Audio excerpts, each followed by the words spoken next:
사회적 성공에도 불구하고 현대인은 종종 내면의 공허함을 느낍니다. 이는 물질적 성취가 정신적 만족으로 이어지지 않는 현상입니다. 작은 비난에도 쉽게 무너지는 심리적 취약성을 보입니다. 외부의 평가에 과도하게 의존하는 경향이 나타납니다. 이러한 현상은 현대인이 겪는 보편적인 심리적 경험입니다.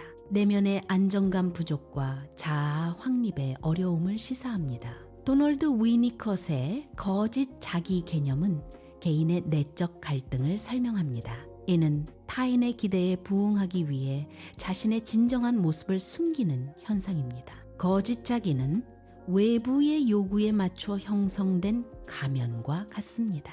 진정한 자아를 억압함으로써 심리적 불안정과 갈등이 발생합니다. 이러한 내적 갈등은 거짓 자기가 진정한 자기를 대체할 때 심화됩니다. 이 스크립트는 단순한 과거 회상을 넘어섭니다. 내면의 어린아이를 만나는 여정을 다룹니다. 이는 삶을 근본적으로 변화시키는 과정입니다. 우리는 이를 내면의 연금술이라 부릅니다. 이 여정은 시청자의 적극적인 참여를 유도합니다. 당신의 삶을 변화시킬 내면의 연금술에 동참하세요. 트라우마 전문가 가보르 마테 박사의 관점을 소개합니다. 마테 박사는 트라우마를 단순히 외부 사건으로 보지 않습니다. 트라우마는 사건 자체보다 그 사건으로 인해 발생한 내면의 상처입니다. 이는 개인이 사건을 경험하고 처리하는 방식에 따라 달라집니다. 따라서 트라우마는 주관적 경험이며 개인의 심리적 반응에 중점을 둡니다. 이러한 이해는 트라우마 치유에 중요한 통찰을 제공합니다. 내면의 상처는 의식적인 기억에서 사라질 수 있습니다. 그러나 이러한 상처는 완전히 사라지지 않습니다. 상처는 잠재의식 속에 깊이 저장됩니다. 또한 신체 세포에도 흔적을 남깁니다. 이것을 트라우마 패키지 형태로 저장된다고 설명합니다. 저장된 트라우마 패키지는 지속적으로 개인에게 영향을 미칩니다. 칼융은 인간 정신의 중요한 부분으로 그림자 개념을 제시했습니다. 그림자는 우리가 받아들이지 못하고 억압한 감정들로 구성됩니다. 분노, 슬픔, 공포 등 부정적으로 인식되는 감정들이 그림자가 됩니다. 이러한 억압된 감정들은 무의식적으로 우리의 선택에 영향을 미칩니다. 그림자는 또한 타인과의 관계를 형성하고 조종하는 데 중요한 역할을 합니다. 내면 아이는 이유 없는 불안감을 통해 신호를 보냅니다. 무기력감 또한 내면 아이의 중요한 신호 중 하나입니다. 반복되는 인간관계의 갈등도 내면 아이의 메시지입니다. 이러한 신호들은 내면 아이의 구조 요청으로 해석됩니다. 심리 전문가 틸 스완은 강력한 치유 기법인 컴플리션 프로세스를 제시합니다. 이 프로세스는 내면의 상처를 치유하기 위한 구체적인 방법론입니다. 핵심 단계는 상처의 근원을 파악하고 감정을 완전히 경험하는 것입니다. 이를 통해 억압된 감정을 해소하고 내면의 평화를 되찾습니다. Completion 프로세스는 자기 치유와 성장을 위한 실용적인 도구입니다. Completion 프로세스의 첫 번째 단계는 트리거를 문으로 삼기입니다. 이는 감정적 반응을 회피하지 않고 직면하는 것을 의미합니다. 화나거나 불안한 감정은 피해야 할 대상이 아닙니다. 이러한 감정은 과거의 경험으로 통하는 문으로 인식되어야 합니다. 감정적 트리거는 과거의 미해결된 문제나 기억을 탐색하는 시작점입니다.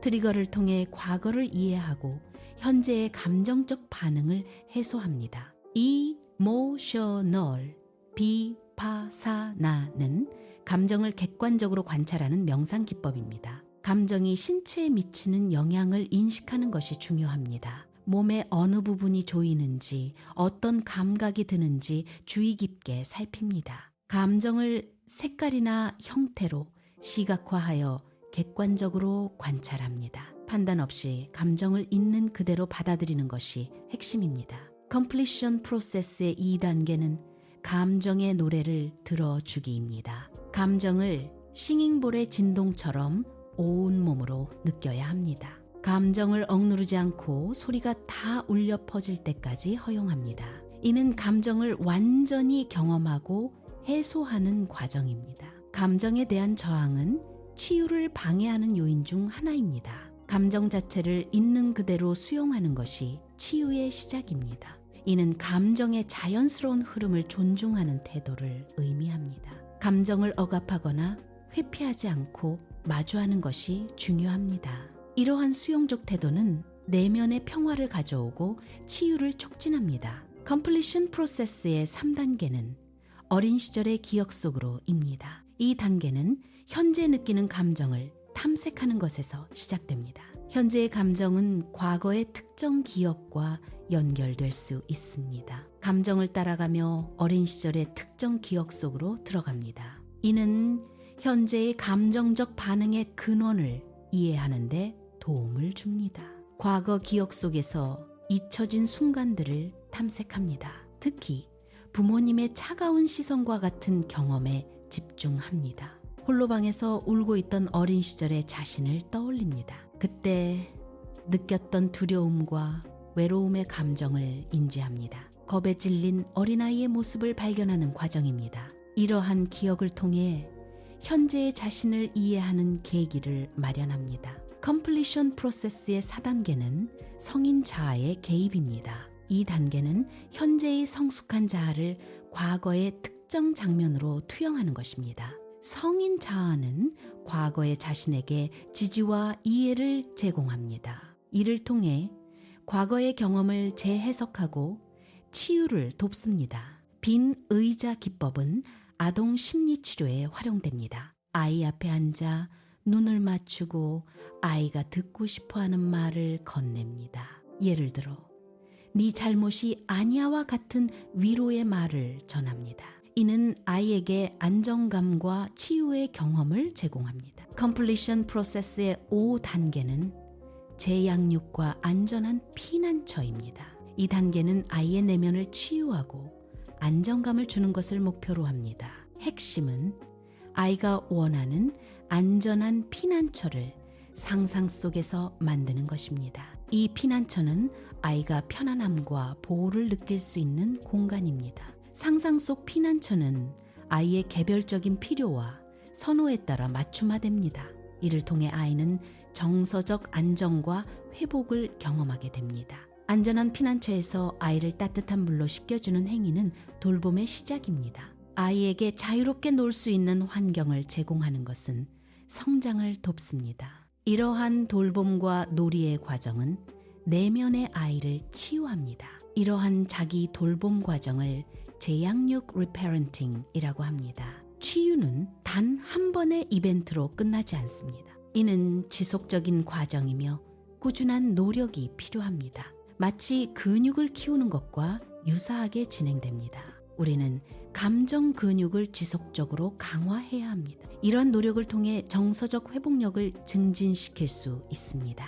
일상에서 자신을 돌보는 실천적인 방법 중 하나는 자기사랑 노트 쓰기입니다. 이 방법은 내면의 평화를 찾고 정서적 안정을 도모하는 데 효과적입니다. 매일 밤 잠자리에 들기 전 짧은 시간을 할애하여 노트를 작성합니다. 노트에는 내면 아이에게 보내는 편지 형식으로 자신의 감정을 기록합니다. 이러한 글쓰기 활동은 뇌의 편도체를 안정시키는 데 도움을 줍니다. 정서적 안정은 스트레스 감소와 전반적인 웰빙 증진으로 이어집니다. 두 번째 실천 팁은 3인칭 대화법입니다. 자신을 이름으로 부르는 것은 객관적인 거리를 두는 방법입니다. 이러한 객관화는 고통의 무게를 줄여줍니다. 자신을 3인칭으로 지칭하며 감정을 분리합니다. 세 번째 실천 팁은 아이의 눈으로 세상 보기입니다. 이는 어린 아이처럼 세상을 바라보는 관점을 의미합니다. 웅덩이를 뛰어넘는 아이처럼 일상 속 작은 즐거움을 발견합니다. 새로운 맛에 감탄하며 미각을 통해 세상을 경험합니다. 이러한 과정을 통해 잃어버렸던 삶의 생동감을 되찾을 수 있습니다. 당신은 결코 고장난 존재가 아닙니다. 때로는 상처로 인해 본래의 빛이 가려질 수 있습니다. 하지만 그 빛은 여전히 당신 안에 존재합니다.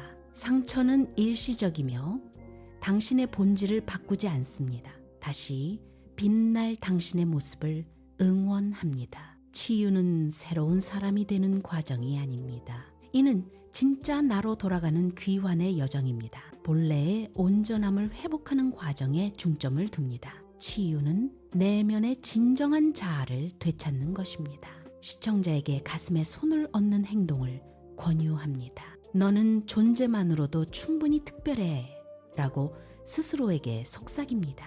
이는 자기 긍정의 메시지를 내면화하는 과정입니다. 이러한 행동을 통해 내면의 평화를 찾을 수 있습니다.